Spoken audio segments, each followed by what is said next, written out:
This video is all spoilers. If you're looking for a full recap, I'll have an entire video dedicated to that on this channel right here, where I talk about Luke's death, Snoke's death, the death of that little porg who Chewie was about to eat. But this video is an explanation of what The Last Jedi's ending means for Star Wars, what's next, and a breakdown of how everything we were thinking was wrong. And I kinda love that. I can't say that I love the entire execution of the movie, especially because I thought some of the jokes were a little bit forced, and I didn't really like how the movie spends more time on an island than the 6 seasons of Lost, but I do love how The Force Awakens had us theorizing for 2 years, and then Rian Johnson comes in and just pretty much trolls us. There was threads upon threads asking, will Kylo or Rey turn to the other side? And then they do for like 5 minutes until they end up hating each other more than they ever have. What's the truth behind Snoke and his humongous chair? Nothing. Bro gets killed by a lightsaber sitting right next to him by the dude whose mind he's reading. Will Luke be the last Jedi who wields his lightsaber and saves the rebels? Nah, he literally chucks the lightsaber the moment we meet him, even after having that cliffhanger ending. And the lightsaber even explodes by the end. And then there's the one that had the most people theorizing. Who the heck are Rey's parents? Nobody's. Like, they're literally dumpster divers who left her just in a planet, and they're not even gonna get cast. So it begs the question, why all of these setups in The Force Awakens to just have them go nowhere? Or maybe we should be looking at it as, why did we bite and take the misdirection? Throughout the movie, you hear quotes from Luke saying, this is not what you think. Forget the past. Kylo even saying, let the past die, kill it if you have to. And it pretty much looks at all these people who are still complaining about The Force Awakens being just a remake of New Hope and telling them, that's the point.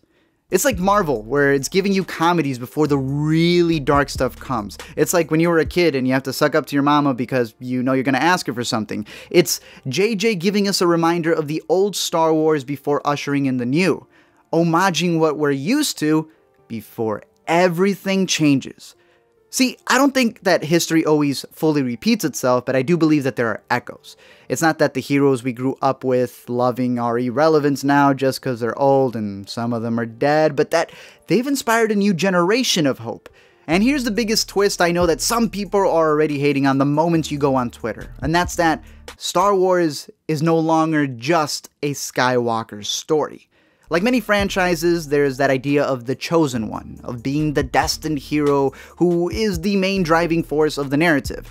The Skywalkers have always been that main focus, while everyone else is pretty much just a side character, which is crazy because in the world of Star Wars, there are so many galaxies. There are so many creatures that they introduce new ones in every installment, and there are characters who probably have more interesting stories, and now they're gonna tell them.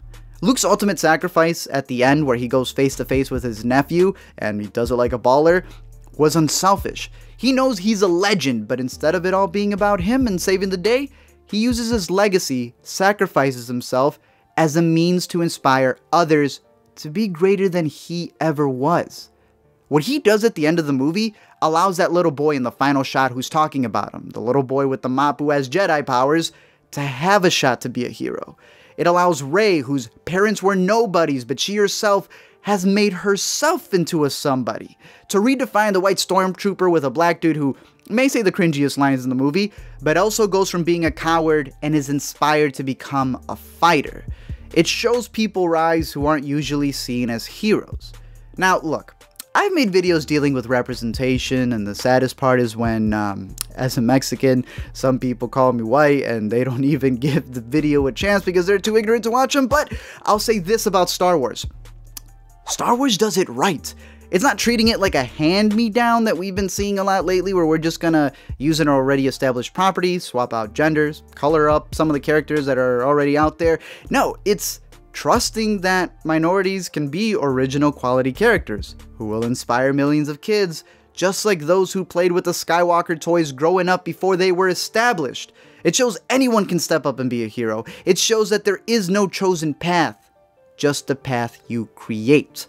Light and dark have always been themes. In Star Wars, they've been defining characteristics for the characters, so it's crazy, interesting to see that not everything is so black and white anymore with the recent installments, considering that not everything in our world is so black and white anymore.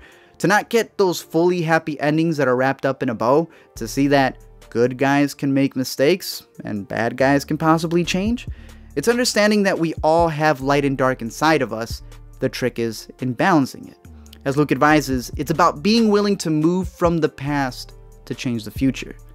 And that's what the ending to The Last Jedi does.